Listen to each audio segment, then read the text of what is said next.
एकनाथी भागवत अध्याय क्रमांक 6 श्लोक क्रमांक 9. शुद्धीरंध्रुवान तथडे दुराशायानां विसृत ध्याना दान तपा क्रियाभिः सर्व सत्वात्मनं वृषभं शेषंसिं प्रोहद्द सच्छदया श्रवण संतृभया यथा स्यात्. श्लोक क्रमांक 9. हे स्तुती योग्य व श्रेष्ठ श्रीकृष्ण, तुझ्या यशांच्या श्रवणाने उत्पन्न झालेल्या व वाढलेल्या सत्ययुक्त श्रद्धेने साधूंची चित्ते जशी शुद्ध होतात, तशी विषयासक्त पुरुषांची चित्तशुद्धी त्यांनी किती उपासना केली, ज्ञानशास्त्र मिळवले, अध्ययन केले, दान दिले, तप केले, तरी ह्या सर्व कर्मांना मुळीच होत नाही. आपण आता काय बघतो सध्या, शुकमुनी सांगते राजा परिषदाला, ज्यावेळेस वसुदेवाला नारद मुनींनी संवाद सांगितला नवनारायणाचा आणि जनकराजाचा, आणि मग नंतर वसुदेवाला नारद मुनींनी सांगितलं की तुझ्या पोटी जन्माला आलाय तो श्रीकृष्ण परमात्माचा अवतार आहे, परमात्मा तुझ्या पोटी अवतार जन्माला आलेला आहे. आणि ही जेव्हा देवाने ऐकले तेव्हा देव आलेत. आपण काल पाहिलं ना का नाही, सगळे देव विमानांची दाखी झाली पर आकाशामध्ये, सगळे आले, त्यांच्यावर त्यांना वंदन केलं का नाही, पुष्पांचा वर्षाव केला त्यांनी त्यांच्यावरती, आणि आता त्यांचे स्तवन करतात, त्यांचं स्तवन चाललंय ना. मग आणखीन त्याच पुढे चाललंय बघा. आता कृष्ण स्तवने स्तविता तरे श्रवणद्वारे एकता उद्धरे या लागी स्तुव्ये तुची निर्धारे स्तवनद्वारे तारकू. बघा, स्तवन करणारा तुझ्या स्तवनाने तरतो. बघा काय म्हणते देवते, भगवंता तुमचं स्तवन केले, तुमची स्तुती केली, म्हणजे स्तुती करणार आहे तुमची, काय होतो, तुमच्या स्तुती करण्यामुळे, तुमचं स्तवन केल्यामुळे तो काय होतो, तरून जातो. श्रोता श्रवणाच्या साह्याने उद्धरतो. बघा, श्रोता सुद्धा म्हणजे कोण, श्रवण करणारा, ऐकणारा सुद्धा काय करतो, तुमच्या लीला ऐकल्या ना की त्याचा सुद्धा उद्धार होतो, आणि म्हणूनच तू स्तवन करण्यास योग्य आहे. बघा म्हणजे काय होतंय, तू जे म्हणजे जे अवतार धारण केलेस, त्या अवताराला आलेले तुझं वर्णन केलं, त्याच्यामध्ये तू काय लीला केल्यात का नाही, तू धर्माचा कसा सहाय्य होतो, अधर्माचा कसा नाश करतो, हे सगळं जर श्रवण केलं का नाही, तू ज्ञानाने कसा आहेस, तुझं खरं स्वरूप आहे का नाही, हे सगळं जर कोणी श्रवण केलं, त्याचं स्तवन केलं, कुणी सांगितलं, कुणी ऐकलं, तर दोघांचाही उद्धार होतो. सांगणाराचा उद्धार होतो आणि ऐकणाऱ्याचा उद्धार होतो. म्हणून तू कसा आहेस, स्तवन करण्यास योग्य आहे. तर काहीतरी मिळाल्याशिवाय कोण काही उगाच करत नाही ना. मग श्रोते वक्ते काय करते, त्याची स्तुती काय करते, स्तवन करते, त्याच्यामध्ये भक्तिप्रेम वाढते, भक्तिप्रेम वाढलं की त्यांचं कल्याण होतं. ये व तुझे कीर्तीचे श्रवण,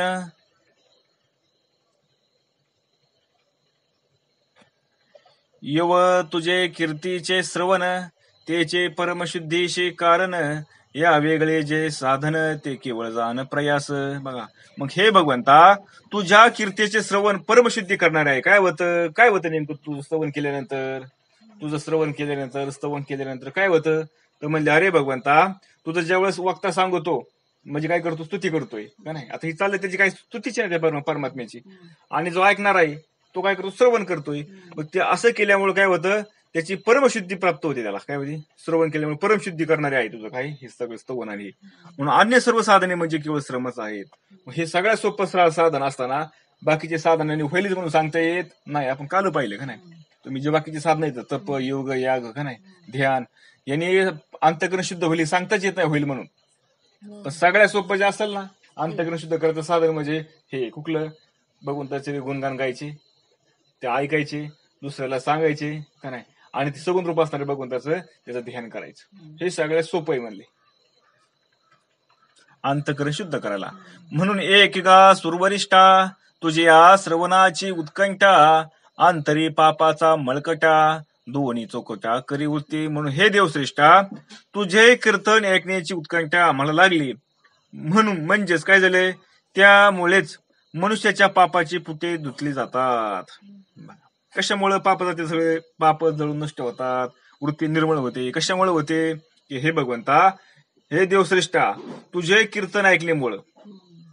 कीर्तन कसं ऐकायचं, उत्कंठेने ऐकायचं, उत्कंठेने म्हणजे ते हवंसं वाटलं पाहिजे, ऐकावं बळच जाऊन बसून नाही, कसं हवंसं वाटलं पाहिजे, त्या ठिकाणी प्रेम तयार झालं पाहिजे का नाही, काय झालं पाहिजे, प्रेम तयार झालं पाहिजे. आणि प्रेम तयार झाल्यानंतर त्याचा आळस येत नाही आपल्याला ऐकण्याचा, श्रवणाचा का नाही, येतो का आळस, नाही.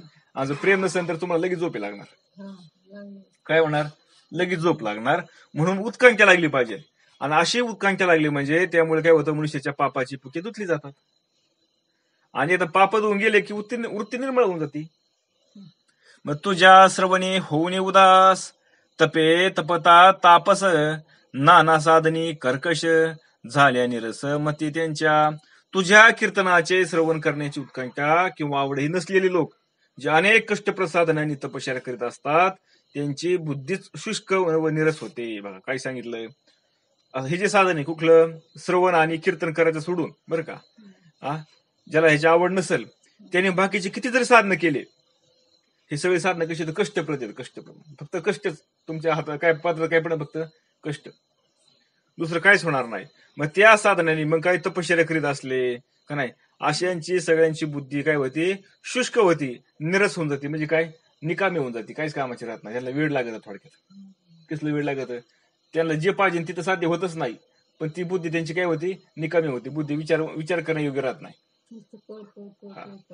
कष्ट होत होती ते फक्त.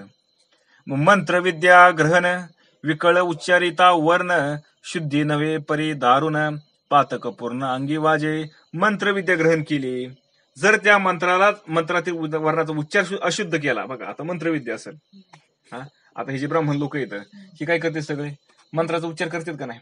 जर त्या मंत्राचा उच्चार करत असताना जर मंत्राचा थोडा क म र चुकला, स्वर चुकला, तर काय होतंय, त्याचा काहीच उपयोग होत नाही, सगळं अशुद्ध होतंय.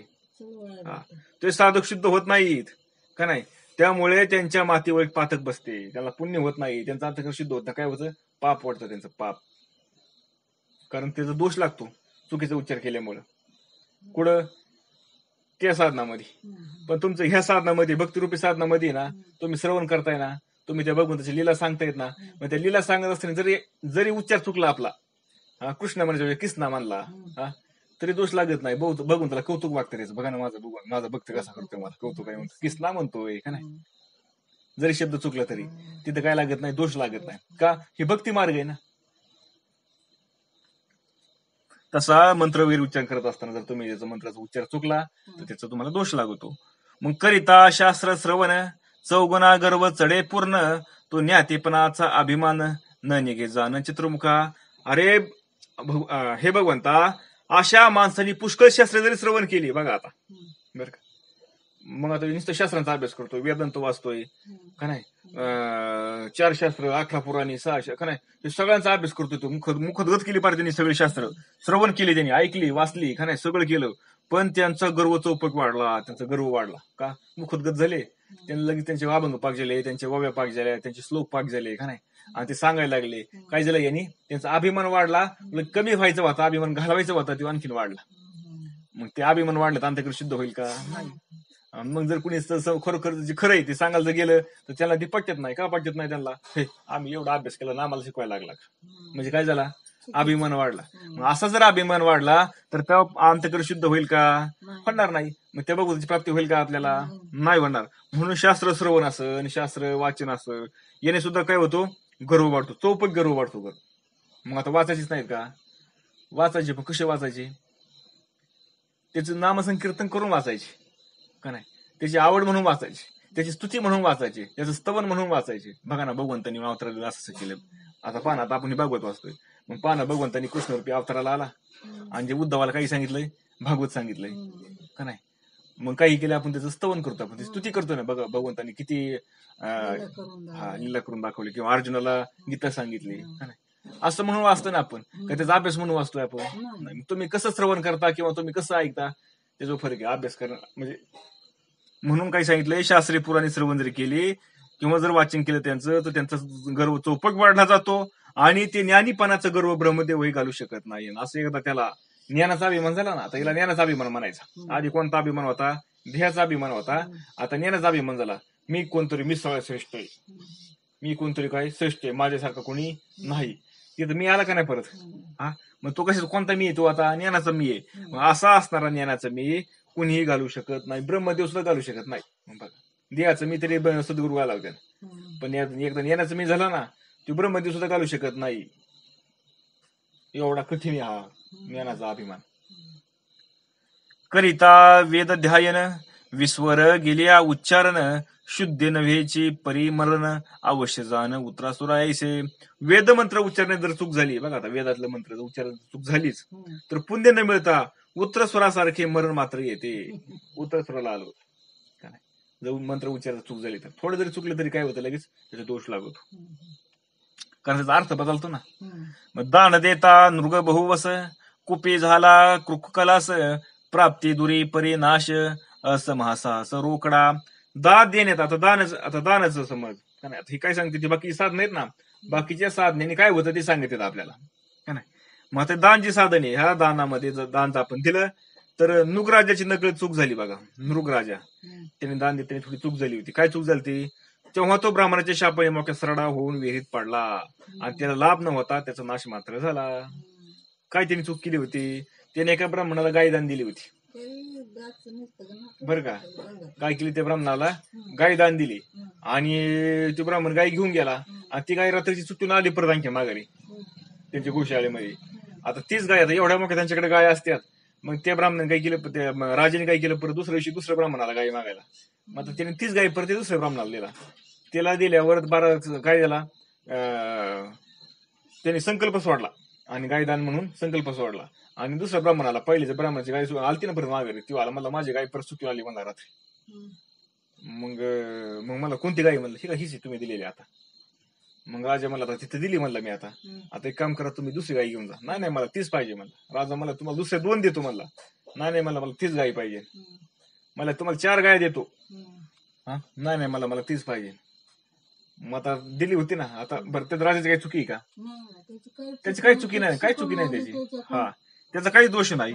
मग आता पण यांनी काय मला तीच पाहिजे ना देतो मला, तुम्हाला काय तुमचं दानशूर दाखवतो म्हणले, तुला मी शाप देतो म्हणले, चल तू काय सरडा होशील म्हणले, तू बदलतो म्हणले का नाही, माझी दिलेली गाय दान दिलेली गाय मला परत दुसऱ्याला देतो, तू काय होशील सरडा होशील, असा त्याला शाप दिला त्याने.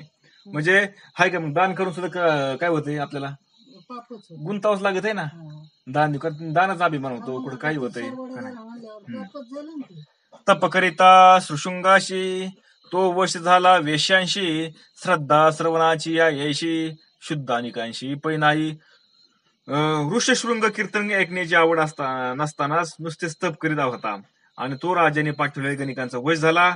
अर्थात तुझ्या कीर्तनाच्या सर्वांची श्रद्धा जशी चित्तशुद्धी करते तशी दुसऱ्या कोणत्याही साधनाने होत नाही. बघा आता दुसरे उदाहरण दिले त्यांनी, काय तप करण्याचं. ही तपस्वी होता ना, ऋषशृंग नावाचा तपस्वी होता बघा. त्याच्या वडिलाचं नाव काय आता मला आठवत नाही, पण ते वनामध्ये राहत होते. हे तपस्वी होते. तपस्वी कुठे राहायचे, वनामध्ये राहायचे. आणि पण त्याला त्या तपामध्ये काही आवड नव्हती. आणि मग त्याची परीक्षा घेण्यासाठी राजाने काय केलं, गणिकांना पाठवलं का नाही, नृत्य करणारे त्यांना पाठवलं.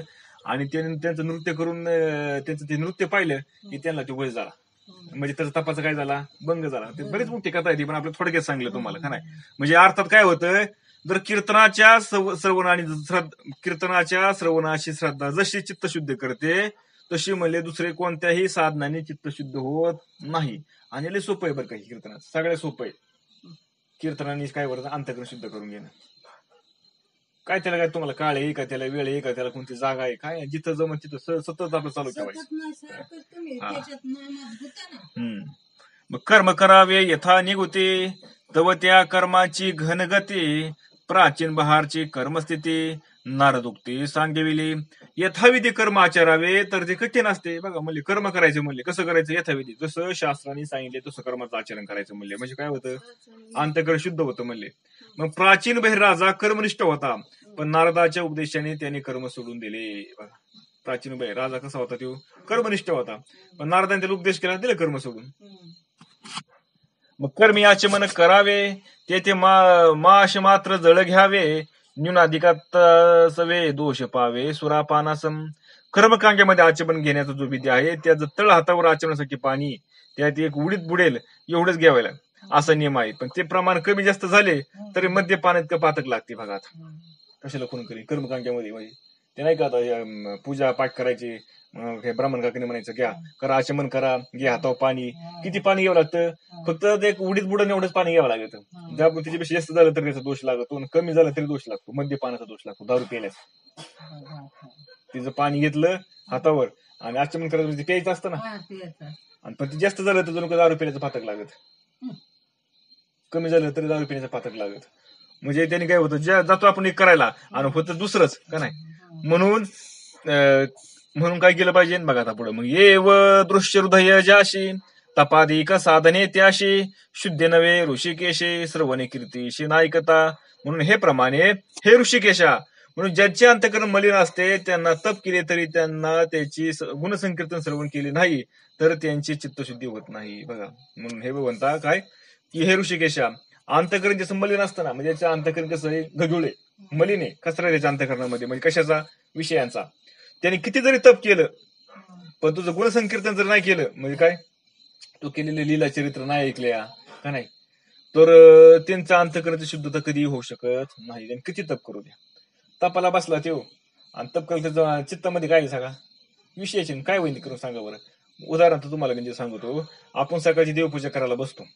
आता देवपूजा करत असताना जर आपलं ते चित्त त्या मना, आपलं मन जर त्या देवपूजेमध्ये असेल तर ती देवपूजा सफल झाली म्हणायचं. पण आपण बसलोय पुढे, देवाला आंघोळ घालतोय, गंध लावतोय त्यांना का नाही, सुगंधित अगरबत्ती आपण त्याला ओवाळतोय, त्यांची आरती करतोय, पण आपलं चित्त कुठे, विषयामध्ये बाहेर. मला हे काम करायचंय आज, मला ते काम करायचं, मला ते काम करायचंय. मला सांगा बरं, मग त्याने ती पूजा केलेली आपलं काम सफल झाली का? ते फक्त कर्मच झालं. ते काय झालं, फक्त कर्मच झालं. पण त्याच्यापासून ज्याच्यासाठी आपण केलं तर त्याचं ते फळ आपल्याला मिळणार नाही. तसं तपाचं काम आहे, तसं काय तपाचं काम आहे. म्हणून मग देव काय सांगतात, तुमचे गेल्या काय गुणसंकीर्तन केलं ना, काय होतं, त्यांनी प्रेम वाढतं त्याच्यामध्ये, आणि प्रेम वाढलं की अंतःकरण त्याच्या विषय, त्या चित्ताला, त्या मनाला त्याची गोडी लागते, आणि गोडी लागली काय होतं, अंतःकरण शुद्ध होऊन जातं त्याचं. कारण जोपर्यंत अंतःकरण शुद्ध होत नाही ना, तोपर्यंत तुम्हाला देव भेटू शकत नाही, तुम्हाला त्याचा आनंद मिळणार नाही. म्हणून श्रवणे परीक्षित्या तरला, श्रवणे क्रोंच उद्धरीला, मकरोदरी श्रवण पावला, सिद्ध झाला मत्स्येंद्र. अहो श्रवणाने कोण कोणाचा उद्धार होऊन गेला हे सांगतात ते बघा. राजा परीक्षित तरला म्हणे श्रवण केल्याने. 7 दिवस त्याला श्रीमद भागवताचं सांगितलं ना, राजा परीक्षेला कोणी सांगितलं, शुकांनी सांगितलं. मग तो 7 दिवसामध्ये ते भागवत ऐकून भगवंताची लीला गुण संकीर्तन ऐकून तो तरुण गेला. श्रवणाने क्रौंचांचा उद्धार झाला. मत्स्याच्या पोट्यात कवी नारायण होता, म्हणजे मग कोण, मच्छिंद्रनाथ. त्यांनी शिवपार्वतीचा संवाद चाललेला त्यांनी ऐकला होता, त्यामुळे तोही काही प्रसिद्ध आहे का नाही, तोही तरुण गेला श्रवणाने. जगातच केलं ना. हा काय झालं, कुठे गेला, हा. म्हणून तुझे श्रवण दोपरी, एक ते चित्त शुद्ध करी, दुसरे जीव ब्रह्म एकी करी, दोही परी उद्धारू. मग तुझ्या कीर्तनाचे श्रवण केले काय होतं, 2 प्रकारचा फायदा मिळाला आम्हाला. काय म्हणते देव, तुझं गुणकीर्तन श्रवण केलं ना, म्हणून श्रवण भक्ती ना सगळ्यात श्रेष्ठ आहे. 9 भक्तीमध्ये श्रवण भक्ती पहिली आहे बरं का, ती सगळ्यात श्रेष्ठ भक्ती आहे. मग श्रवण काय घेतो म्हणले, श्रवणाचे दोन फायदे म्हणले आम्हाला. एक प्रकारे काय होतं, चित्तशुद्ध होती, आणि दुसऱ्या प्रकारे जीव ब्रह्मरूपाचं ऐक्य होतं. जीव ब्रह्माचं काय होतं, ऐक्य होतं. म्हणजेच दोन्ही प्रकार लाभाचाच झाला. पार्वतीला मुद्दाम ऐकून आलं का तसं घडायचं, झोप लागली होती. प्रत्येक गोष्ट तर घडायचीच असते, हे सगळं घडायचंच असतं, हे उगाच काय होतच नाही, सगळं घडायचंच असतं. मग मला सांगा, आता कोण म्हणते झोप लागली, कोण म्हणते त्या अवस्थेमध्ये गेली होती. मग आता खरं काय म्हणजे त्यांनाच माहिती. काही शास्त्रामध्ये असं आलं की झोप लागली होती, काही शास्त्रामध्ये असं आलं की तिला अवस्था झाली होती. मग आता तुझ्या कीर्तनाने काय होते, 2 प्रकारचे आहे म्हणले. एका प्रकारे चित्तशुद्ध होती, दुसऱ्या प्रकारे जीव ब्रह्मरूप ऐक्य होतं. म्हणजेच काय होतं म्हणले, दोन्ही प्रकार लाभाचाच आहे. मग एवढं जर तुझे काही गुणसंकीर्तन तुझं काय एवढं फल प्राप्त करून देणार आहे, तर पण ती शिवाय आणखी किती सोपं आहे ते नाही, करायला पण सोपं आहे. म्हणून प्रत्यक्ष पाहता वाराणसी,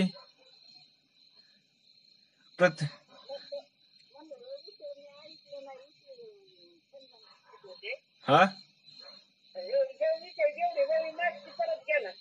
परत घेऊ आहे, बरं घेतो, परत घेतो माग. बाबा काय सांगितलंय, तुझे श्रवण दोपरे, एक ते चित्त शुद्ध करे, दुसरे जीव ब्रह्म एकी करे, दोही परी उद्धारू. म्हणजे ते देव स्तुती करतात ना भगवंताची, स्तवन करतात भगवंतांची. म्हणले हे भगवंता, तुझ्या कीर्तनाचे आणि श्रवणाने तुझं कीर्तन म्हणजे कोणतं गुण नामसंकीर्तन बरं का, किंवा गुणसंकीर्तन, त्याचं श्रवण केलं म्हणजे भगवंताचे गुणगान, भगवंताने केलेले लीला, त्याचं श्रवण केलं तर त्याने दोन प्रकारचे फायदे होते म्हणजे आम्हाला. एक प्रकारचा फायदा म्हणजे चित्त शुद्ध होते आणि दुसरा प्रकारचा म्हणजे जीव ब्रह्मैक्य होत. आणि ही परमार्थ प्राप्त करायला दोन्ही आवश्यक असतं. म्हणजे नामसंकीर्तनाने गुणसंकीर्तनाने एवढं सहज लाभ होतो आपल्याला. आणि ही नामसंकीर्तन गुणसंकीर्तन सगळ्यात सोपं आहे करायचं, का नाही. श्रवणाचे मिशी का नाही, म्हणजे ते श्रवणाच्या जवळ जाऊन बसायचं आणि मग त्याचा आपल्याला फायदा होऊन जातो. फक्त कसं आपण श्रवण केलं पाहिजे, चित्त देऊन श्रवण केलं पाहिजे, आपल्या चित्तामध्ये तो बसला पाहिजे देव त्यावेळेस, का नाही, आपण जे श्रवण करतोय ते. म्हणून दोन्हीचा आम्हाला लाभच झाला.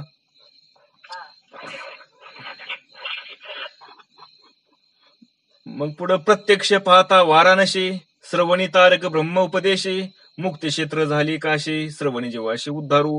वाराणसीचे विश्वनाथ यांचे दर्शन घेतले असता नंतर त्या मनुष्याला त्याच्या मरणासमयी शंकर कानात ओंकाराचा उपदेश करतात, ते ऐकून तो मनुष्य मुक्त होतो. आता ही वाराणसीची कहाणी म्हणजे कुठली, काशी विश्वनाथाची, का नाही. त्या ठिकाणी जर त्या भगवंताचं म्हणजे मृत्यू समय जर त्याचं दर्शन घेतलं त्या काशी विश्वेश्वराचं, तर त्या मनुष्याला मरणासमयी भगवंत कानामध्ये येऊन ओंकाराचा उपदेश करतात, म्हणजे ते बोधाचा उपदेश करतात.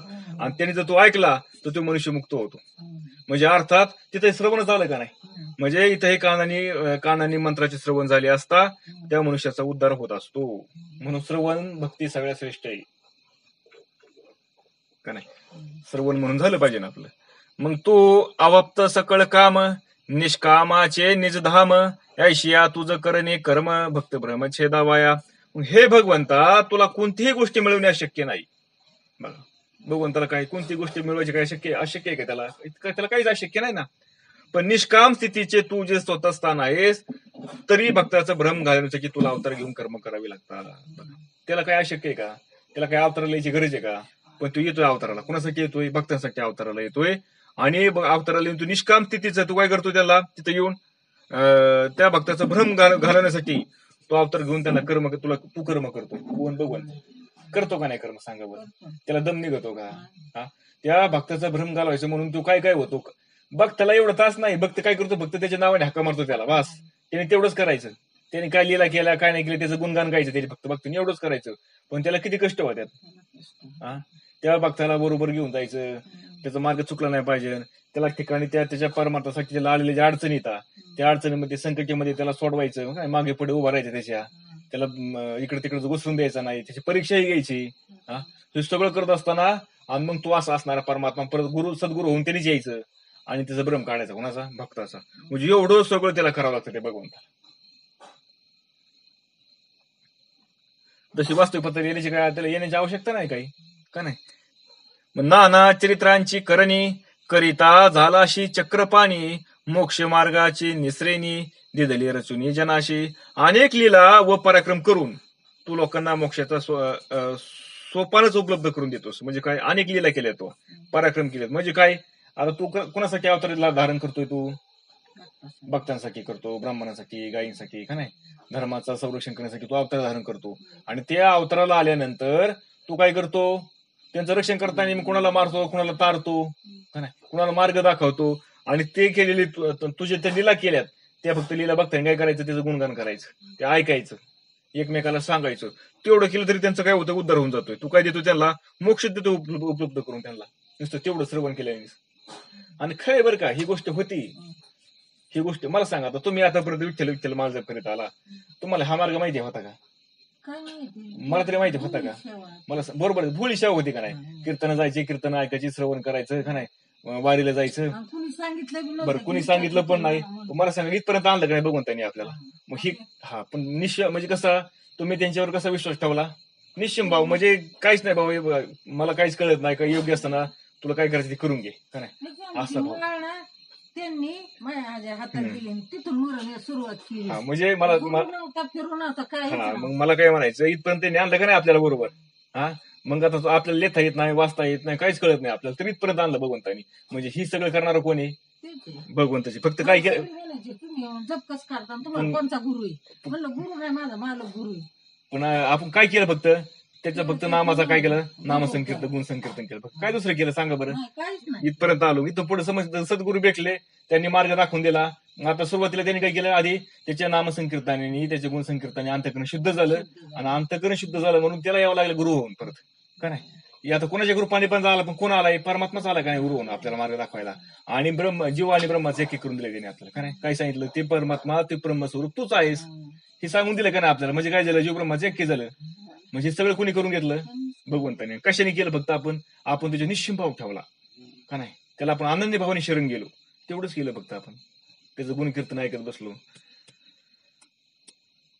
मग चित्तशुद्धीशी कारण प्रेमयुक्त कीर्ती श्रवण हे ते स्वच्छ श्रद्धाचा प्रमाण आकरण साधने. बघा, मग तुझ्या पराक्रमाचे व यशाचे गुणगान ऐकणे यांनीच चित्तशुद्धी होते. बघा कशाने चित्तशुद्ध होते, तुझे यशाचे. मग तू काय यश संपादन केलं, का नाही, तू काय पराक्रम केला, ते फक्त ऐकायचं आपण, आणि आपल्या मुखाने आणखी दुसऱ्याला सांगायचं, किंवा त्याचा विचार करीत बसायचं, त्याचं गुणगण गायचं.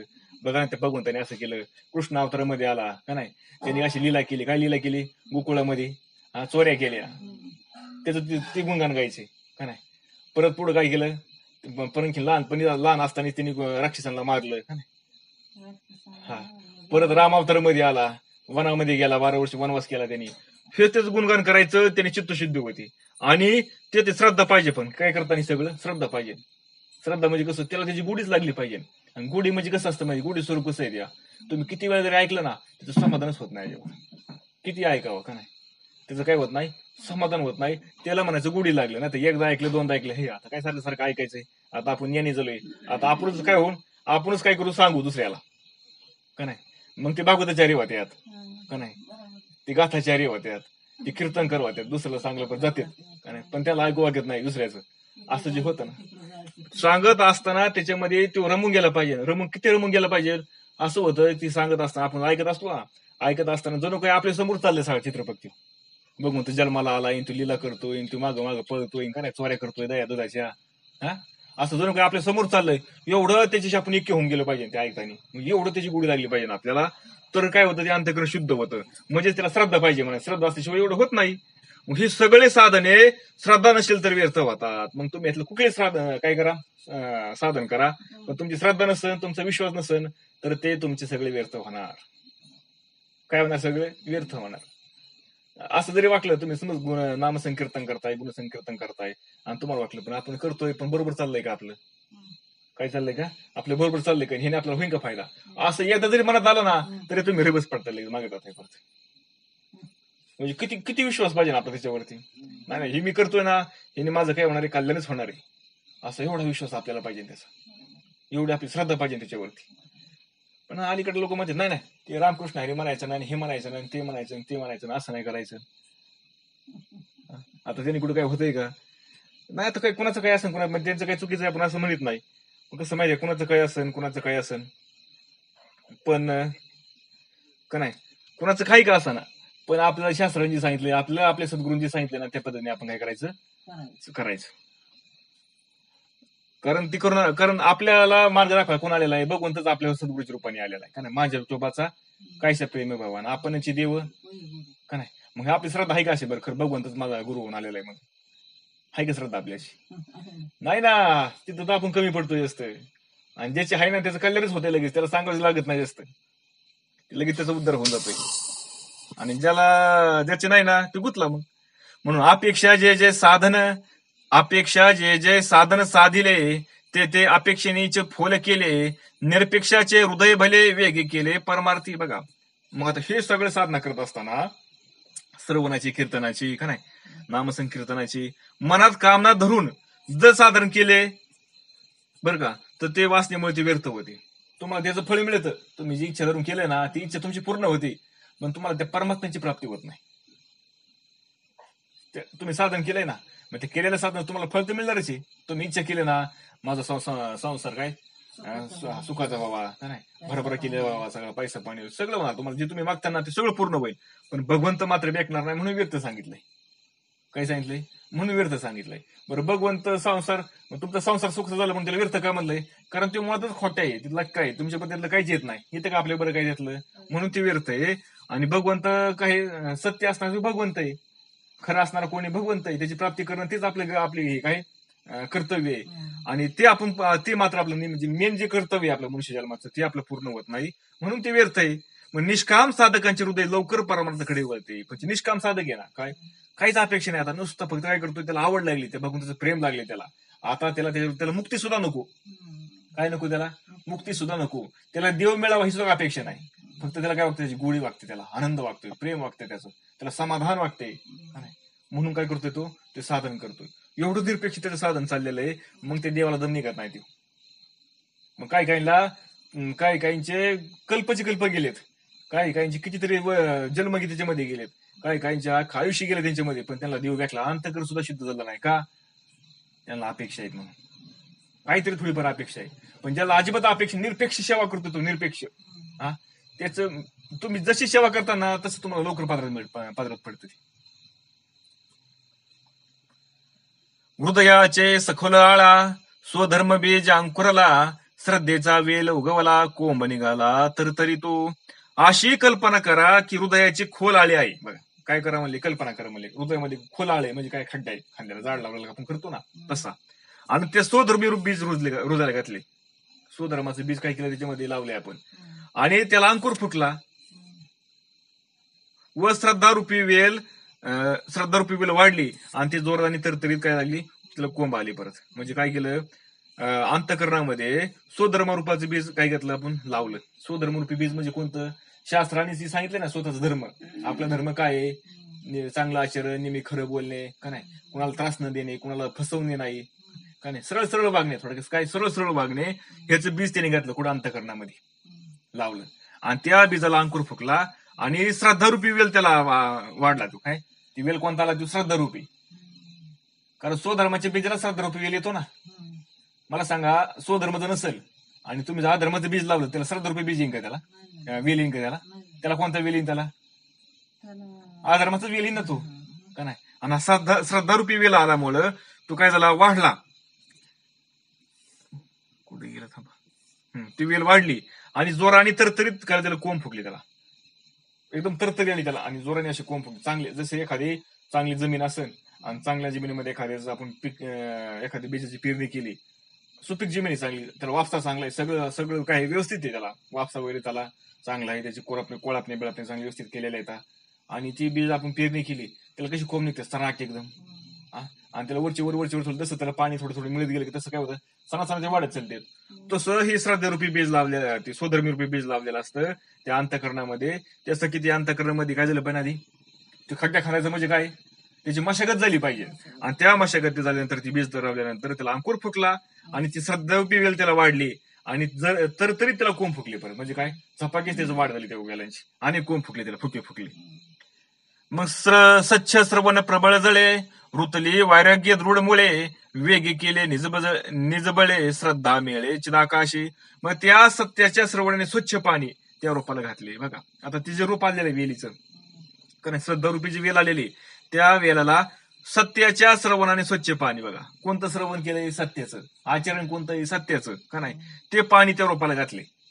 खत कोणतं आहे, सत्याचं आचरण, आणि पाणी कोणतं आहे, सत्याचं पाणी, का नाही. सत्य म्हणजे काय, म्हणजे थोडक्यात धर्म, आणि जे शास्त्रांची धर्म सांगितलंय ना, त्या धर्माचं. त्यामुळे काय झालं, ते वैराग्य रूपी मुळे दृढ झाली. मग त्याला मुळे कोणती होती, ती वैराग्य रूपी मुळे आली त्याला, आणि ती कशी झाली, दृढ झाली म्हणजे जमिनीमध्ये अशी घट्ट जाऊन बसली ती. आता ती काय जरी झाली तरी, तुमचं किती वादळ आलं काय झालं तरी ती मुळे निघते का लवकर, का एवढी घट्ट झाली ती, कारण त्याला खतपाणी जसं मिळालं ना.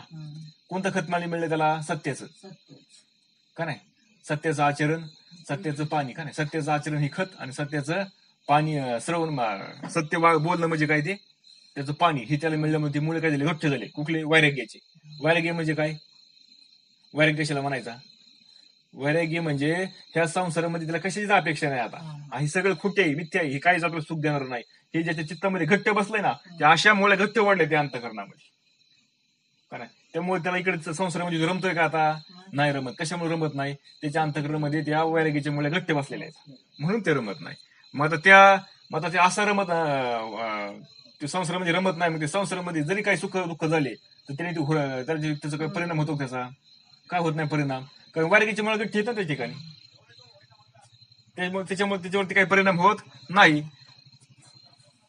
मग काय होतं, त्या वैरागी रूपी मुळे दृढ झाल्यामुळे मग ते आपल्या सामर्थ्याने वेगाने चिदाकाशाला जाऊन ती वेल भिडती. आणि मग खाली जेवढ्या मुळे गठ्ठ असते ना तेवढं झाडवर काय होत असतं, ती वेल काय असतो, पांगत असतो, वाढत असतो. तुमची मुळी जर नाही खाली वाढली तर वेल वाढत नाही. त्याची म्हणजे काय होती, त्याची वाढ खुंटती. कारण आपण नाही म्हणत का पांढऱ्यामुळे वाढलं म्हणजे काय होतं, झाडाची वाढ चांगली होती का नाही, पिकाची जोमदार पीक येतं त्याला म्हणजे का नाही, पांढरीमुळे वाढली म्हणजे. तसं त्या वैरागी रूपी मुळे वाढल्या तर तुमचं वेल काय होतं, उंचवर वाढतो. किती वाढतो तो, आकाशाला जाऊन भिडतो. तो कुठे भिडतो, आकाशाला जाऊन भिडतो. मग त्याची आकाशीची चंद्रमा स्वप्रकाश तो पुरुषोत्तमा साधक शिंती मेघश्यामा तुझी प्रतिमा पाहवया. अशा त्या चिदाकाशातील तूच चंद्र आहेस बघा. आणि त्या ज्या चिदाकाशामध्ये म्हणजे ज्या आकाशामध्ये तो काय होतो, पांगतो ना, त्या आकाशामधला चंद्र कोण आहे, तू आहेस परमात्मा. म्हणजे कोण, तू भगवंत. पण तू स्वयंप्रकाश आहेस. कसा आहे तू, स्वयंप्रकाशित आहे. तू स्वतः प्रकाश देणार आहेस. म्हणून हे पुरुषोत्तमा, हे मेघश्यामा, तुझी मूर्ती पाहण्यासाठी साधक फार कष्ट करतात. आता काय पाहिजे सांगितलं इथं, मूर्ती, तुझी मूर्ती पाहण्यासाठी साधक काय करतात, कष्ट करतात. त्यांची अपेक्षा असते कोणती, फक्त तुझी मूर्ती पाहावं म्हणून, तुला पाहावं म्हणून. काय रूप पाहता लोचनी सुख झाले व साजनी. काय हा, तू हा विठ्ठल बरवा, तू हा माधव बरवा, असं रूप त्यांना त्या मूर्ती, त्याला मूर्ती पाहण्याची त्यांना इच्छा होती.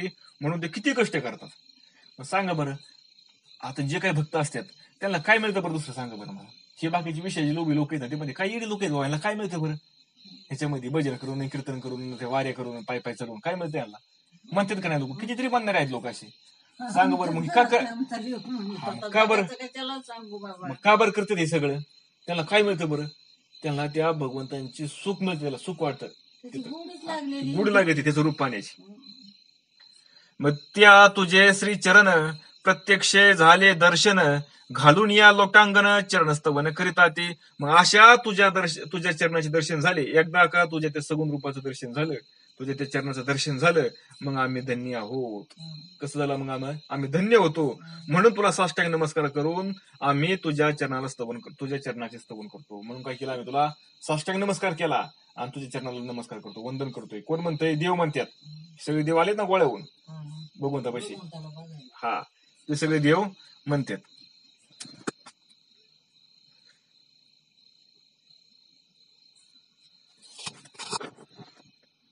चला पुढे श्लोक क्रमांक 10.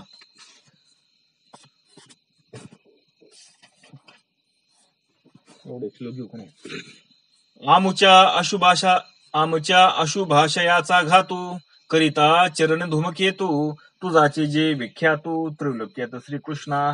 म्हणून हे भगवंता, हे कृष्णा, तुझे चरणरूपी अग्नी आमच्या अशुभ विषय वासना जाळून टाकतो. काय करतो, तुझ्या चरणाला आम्ही वंदन करतो. का करतो, कारण तुझ्या चरणरूपी जो अग्नी ना, आमच्या अशुभ असणाऱ्या विषयाच्या वासना ते जाळून टाकतो. म्हणजे विषय नष्ट करतो. तो विषयाच्या जी इच्छा येतात, ज्या वासना येतात, त्या अंतःकरणात राहून देत नाही अजिबात, का नाही. आणि हे त्रिभुवनात प्रसिद्ध आहे. आणि सगळ्याला माहितीच आहे काय करतं, भगवंताच्या नामाने काय होतं सगळं. म्हणून तो वैराग्य येतो ना त्याला प्रपंच गोड लागत नाही. त्याचा प्रपंच चांगला होतो का बघतात असं कधी पण, सांगा बरं मला. कारण की प्रपंच मध्ये कधी रमत नाही, काय पक्क, हा प्रपंच. कारण भगवंत त्याचा प्रपंच कधी चांगला होऊन देत नाही. का होऊन देत नाही, कारण ते प्रपंच रमला तर मग भगवंताकडे जायचं नाही. आणि एकदा भगवंताने त्याला माझा म्हणलेला आहे. आणि एकदा भगवंत माझा म्हणला की त्यांनी काही करू द्या, परत त्यांनी किती पाळायचा प्रयत्न केला ना तरी भगवंत त्याला जाऊन देत नाही. तेव्हा आता किती म्हणला नाही मला परमार्थ करायचा, आता मला परत प्रपंच करायचा, नाही जाऊन देणार भगवंत. का, कारण भगवंताने त्याला माझं म्हणलंय ना. जोपर्यंत माझं म्हणत नाही ना तोपर्यंत फार अवघड आहे. पण एकदा का त्या भगवंताने आपला हात धरला मग मात्र ते सोडणार नाही. भले तुम्ही मग किती प्रयत्न करा, परत निष्ठायचा नाही सर, सोडून. हा, मग म्हणून तो तुमचा प्रपंच चांगला होऊन देत नाही ना, सुखाचा. का होऊन देत नाही, कारण त्याच्यामध्ये माहिती आहे माझं भक्त परत फसन, म्हणून होऊन देत नाही तो. मग पाप इंधनाचा मेळू तेथ तुझा चरण वडवा नळू लागता तो अति तेजाळू तिळे तिळू जाळी तो.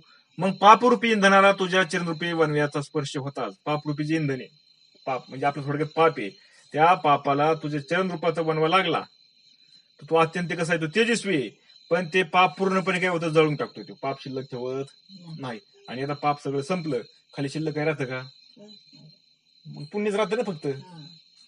आणि पुण्य राहिले की मग ऐसा पापिया ते कापविता प्रेमळा ते अभयदाता तुझा चिरंजी अनंता हृदय सर्वता वाहता ती. म्हणून हे अनंता, सर्व पापी लोकांना भिवणारे व भक्तिमान लोकांना अभय देणारे तुझे चरण भक्त नेहमी हृदय धारण करतात. बघा हे अनंता, हे भगवंता, सर्व पापी लोकांना काय करते, तुझे चरण घाबरवतात. जे पापी लोक आहेत ना ते घाबरते तुझ्या चरणांना. आणि जे भक्ती येते, भक्ती करणार येते त्यांना तू अभय देणार आहेस. त्यांना तुझ्या चरणांनी भीती वाटत नाही. आणि जे पाप करणार त्यांना तुझ्या चरणाची भीती वाटते. म्हणून जे तुझे चरण नेहमी भक्त हृदय धारण करतात. का? ज्याच्या हृदयामध्ये चरण आहेत ना भगवंताचे, त्याला कशाचीच भीती नाही. का? कारण आणि ज्याच्या चरणामध्ये ज्याच्या हृदयामध्ये भगवंत चरण आहेत ना, तो कधी लाबाडच बोलत नाही, कधी खरं वाईट वागत नाही, कधी चुकीचं वागत नाही. का वागत नाही? जमतच नाही. किती प्रयत्न केले तरी त्याला जमत नाही. का जमत नाही त्याला? कारण त्याने भगवंताचे चरण धरलेले आहेत. म्हणून त्याचे हृदय भक्तिप्रेम रसाने भरलेले असते. म्हणून त्याच्या अंतःकरणामध्ये काय भक्तिप्रेम आहे, सगळा भक्तिप्रेमाचा रस भरलेला आहे. आणि तुझ्या ध्यानाने ते भक्त उल्लासित होतात. मग तुझं ध्यान करत बसतात ना ते, आणि तुझ्या ध्यानाने काय होतं, त्याला आनंद होतो, समाधान मिळतं, बिगर विषयाचं समाधान मिळतं त्याला. का नाही? पण आता ही अभक्ताला कळतं का? नाही कळत त्यांना. मग तेचे हृदय जे कैसे वळले भक्ती प्रेम रसे, ते तुझे चरण सावकाशे अति उल्हासे वाहता ती. करिता चरणांचे ध्यान जे विसरले भूक तहान, त्यांशी देवाया भयदान चरण दोजू दान पै तुझा.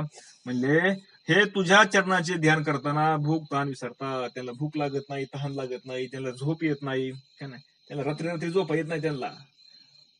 आणि आपल्यासारखं यार काय म्हणतो, काही येड झाले होती देवाच्या नादानी, देव दिवस करीत ती म्हणतं का नाही, सांगा बरं. अहो म्हणते लोक, म्हणते तुम्ही बरं का, तुम्ही देव करा, भक्ती करा बरं का, आम्ही तुम्हाला नाही म्हणत नाही, पण एवढं येडं होऊ नका की पण तुम्ही सगळं सोडून देता म्हणून असं. आणि तेवढं येडं झाल्याशिवाय देव मिळत नाही. का नाही? आणि मग त्याला तर ताण लागत नाही, भूक लागत नाही, झोप लागत नाही. मला सांग बरं, किती वेळा झाला असेल बघा देवासाठी, किती वेळा झालेला असेल ते सगळं. का नाही? तहान हरप काय अभंग आहे बा तुकाराम महाराजांचा, हरपली तहान भूक काय तुझे पाहता, तुझे काय आठवण मला, चरण तुझे पाहता, म्हणजे तुझे पाय पाहिले ना भगवंता, तुझे चरणाचं दर्शन झालं ना, तुला पाहिलं ना की तहान विसरून जाते, भूक विसरून जाते, आणि झोप विसरून जाते. माझा पाक होता अभंग, पण त्यात आठवण मला. मग त्यांना अभय देणारे तुझे चरण जणू काही ध्वजरूप आहे. बघा, म्हणून जे तुझे भक्त येत त्यांना, त्या भक्ताला तू अभय देणारे, अभय तुझे चरण काय करतात, अभय देणारे ध्वज आहेत, ध्वज. म्हणून त्याचे चरण सात्वते पावया समविभूती, पूजली जै श्रीपती चतुर्मूर्ती विहारूपे. त्या चरणांचे चार मूर्तीच्या विहारूपाने भक्त पूजन करतात. बघा, तीच असणारे चरण, बघा काय करतात, त्या चरणांचे चार मूर्तीच्या विहारूपाने भक्त पूजन करतात. किती? चार मूर्तीच्या रूपाने. त्यामुळे त्यांना तुझ्या समान ऐश्वर्य प्राप्त होते. बघा आता कोणती चार मूर्तीच्या रूपाने करतात, खाली दिले ते बघू आपण. वासुदेव, संकर्षण, अनिरुद्ध आणि प्रद्युम्न हा चतुर्विह जान पूजस्थान भक्ताचे. मग आता कृष्ण अवतारामध्ये आलेला आहे तो. आता कृष्ण अवतारामध्ये तुला त्याला संकर्षण म्हणतात, त्याला वासुदेव म्हणतात. संकर्षण काय म्हणले त्याला, कशावर नाव पडले संकर्षण माहितीये का तुम्हाला? माझ्या लक्षात नाही राहिलं, पण त्याला संकर्षण म्हणायचं. वसुदेवाच्या बापाच्या नावावरून त्याला वासुदेव म्हणतात. त्याला प्रद्युम्न, त्याला अनिरुद्ध, हे चार व्यूह म्हणजे शक्तीचे युक्त स्वरूपे आहेत बघा हे. आणि हेच भक्ताचे त्याचे पूज्यस्थान आहेत. हे चार रूप आहेत ना, त्या भक्तांचे पूज्यस्थान आहेत, पूजनीय. पूज्य म्हणजे काय, पूजनीय त्यांना भक्तांना.